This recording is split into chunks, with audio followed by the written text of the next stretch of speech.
Hello there, dear listener. I'm afraid we're going to have to put a trigger warning on this video as things get rather uncomfortable.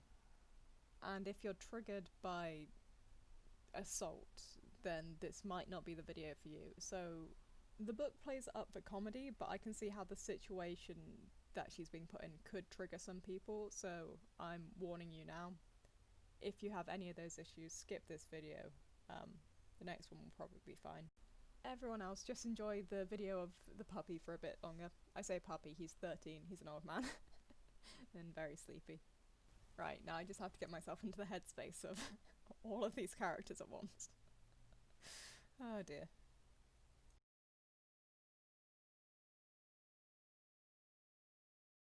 Last time on Slayers the Ruby Eye. No, sir.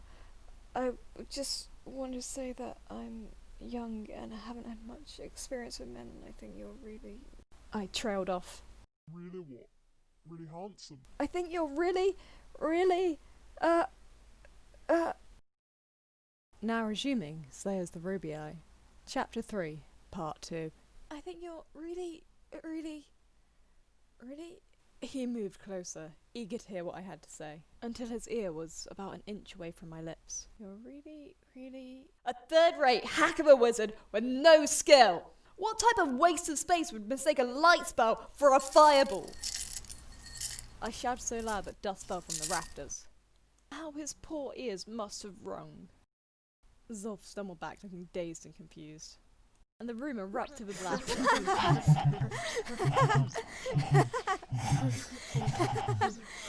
That's alright, crack that is. I'm gonna die.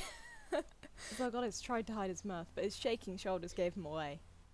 I can add comedian to my list of achievements. What can I say? I'm a funny girl. Unfortunately, Zolf didn't share my taste in comedy. And even if Zolf didn't have a comeback to that, I was still tied up and he did have the upper hand. I had expected him to explode with rage, but he just glared, which was somehow worse. After the echoes of laughter had calmed down, we were left with a long, uncomfortable silence. Finally, Zolf smiled. Dugia. Zolf beckoned to the wolf, troll, man, dog, guy. Well, anyway, he beckoned him over. Eyes off, what is it? Right, go give it a big kiss. Wait, hang on a... What the fuck was that? Everyone turned to see where the noise had come from. It came from Dugia, apparently. The wolf thing was apparently more grossed out at the prospect of sucking face than I was. It sounded like someone had stepped on his tail. It's not exactly a boost in confidence that a mangy mutt won't fucking kiss me. Please tell me you're joking? That you're having me on? Just a wee game of sleepovers, right? He looked like he was about to puke. Oh, come on, I'm not that bad, am I? Not that I'm insecure, When do I ever, kid? I'm flipping serious here. answered Zolf, clearly annoyed at the lack of tongue action. She's The wolfman waved his hand vaguely at me. only human and a bairn at that. She's not, developed yet. She's not got any titties. She's not even a woman yet. And even if she was grown, she's still too plain for me. Give me a cyclops any day, but humans are so dull. He tipped his head to the side. Remember that goblin chick that we met down the inn in Cyrag? Now there was a real woman. Tatties as big as my head.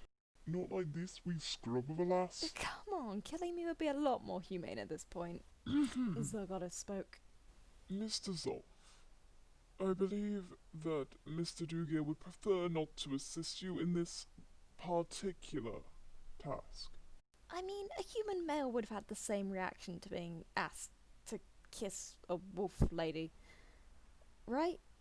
I mean, unless they were one of those weirdo furries or whatever. So really, it's not me being rejected, it's just my genus. It's not my fault that he's only attracted to women within his own species, right? Wait, goblins aren't his species and he... Oh. Oh, okay. Fine then. Nunsa, get your slimy tail over here. Zolf pointed at the fish person. No one else in this room is Nunsa, are they? Yes, you. Come over here and kiss her. You want me to engage in the human girl romantic thing? Just kiss her. What else would you... Never mind, I don't want to know. Just kiss her already. The lack of enthusiasm seemed to be frustrating Zolf as much as it was hurting my feelings. Very well. She will be mine. Wait, no! That's not what my inner monologue meant! This time I was the one doing the screaming. I would rather gnaw my own arms off at the shoulder than shake hands with a fish guy, let alone kiss him.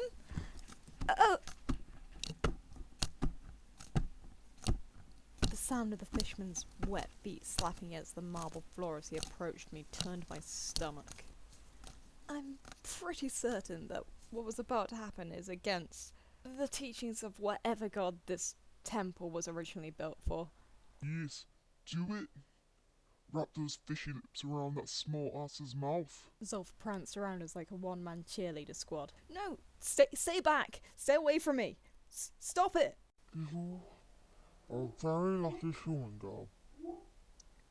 I am the most popular mate in all of my school. The smartest, the fastest, the most handsomest. Said Nunsa, trying to reassure me. He wiggled his whiskers. Oh god, you're serious. Where did you go to school? That's it. Cry, whimper, beg me for mercy. Suffer as I have suffered. Well, at least Zolf was enjoying himself. You can shut your... Nunsa moved in closer. Well then, Oh god. shall we begin now? His voice had taken on a particular tone. I was too horrified to reply. And then he just stood there like he was waiting for something to happen. Nunsa, what are you waiting for, buddy? Dugir wondered aloud. He can keep waiting. Don't listen to them. You waiting is a very good idea. I am waiting for the eggs. He said, as if that would make sense to anyone. Oh, of course. Said Zelgadis, slapping his fist into his palm. I believe something about the word kiss may have been lost in translation. I had also come to that conclusion, but it didn't make things any better. In fact, it made things a lot worse. Zolf, however, looked completely lost. Nunsa, how do your people mate? Zelgadis inquired. First, the females lay the eggs. Then, the males fertilize the eggs. Then, 15 days later, there are babies. Sounds like your females don't want to be touched by you either. Zolf seemed disappointed. You could have said something. Something about what? Soph, I have an idea. Declared Dugir excitedly, his tail wagging. Oh, this will be good. Get Rodimus. He's a human too, like her. First off, that's not going to be as punishingly awful for her, is it? Secondly, Rodimus thinks he's a knight. He's not going to go around punishing little girls, is he? You know, chivalry and all that rot. So I take it Rodimus is the old guy, right? As you are our prisoner, we are not going to be answering any of your questions. You understand, don't you? Answered Zelgadis curtly. But I'm right there? Oh, aye. Dugir, none of you seem to understand that this girl is responsible for my condition, and I will have my vengeance.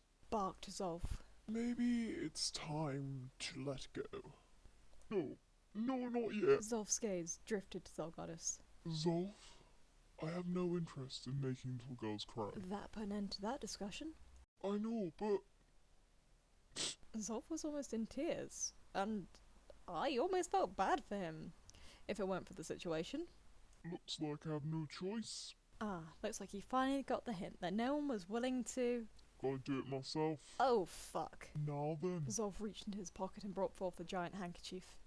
What's that for exactly? Wouldn't you like to know? Walked around behind me where I couldn't see him. I began to panic. It's for little girls who don't know how to shut up. He said as he reached around me and stuffed the handkerchief into my mouth. What?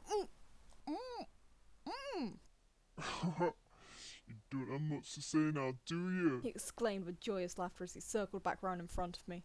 Well then, how do you feel now that you can't backtalk me? You runt. You're a bitch.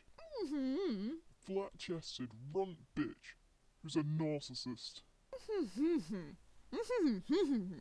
He was having fun now, enunciating every insult he could think of, as though the words tasted sweet on his tongue.